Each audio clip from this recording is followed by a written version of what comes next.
Palakkad car നിയന്ത്രണം വിട്ട് വീട്ടുമുറ്റത്തേക്ക് മറിഞ്ഞ അപകടം. മണ്ണാർക്കാട് കോങ്ങാട് റൂട്ടിൽ അർദ്ധരാത്രിയോടെയായിരുന്നു അപകടമുണ്ടായത്. കോട്ടോപ്പാടം സ്വദേശിയുടെ കാറാണ് അപകടത്തിൽപ്പെട്ടത്. പ്രസാദ് ഉടുമ്പശ്ശേരി നമുക്കൊപ്പം ചേരുകയാണ്. പ്രസാദ്, ഈ അപകടത്തിൽ ആർക്കെങ്കിലും പരിക്കേറ്റിട്ടുണ്ടോ? കാർ തലകീഴായി മറിഞ്ഞു അല്ലേ? ഇതിൽ അപകടത്തിൽ ആർക്കും ഗുരുതര പരിക്കില്ല എന്നുള്ളതാണ് ആശ്വാസകരമായ കാര്യം.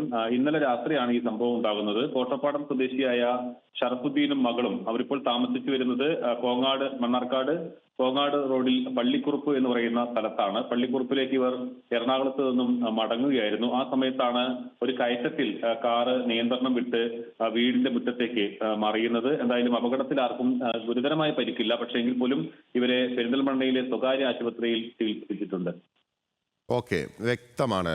പ്രസാദ് ഉടുമ്പശ്ശേരിയാണ് വിവരങ്ങൾ നൽകിയത്. കാര്യമായ അപകടം ഉണ്ടായിട്ടില്ല എന്നുള്ളതാണ്, പക്ഷേ വലിയ ഞെട്ടിക്കുന്ന ദൃശ്യങ്ങളാണ് അത്. പ്രസാദ്.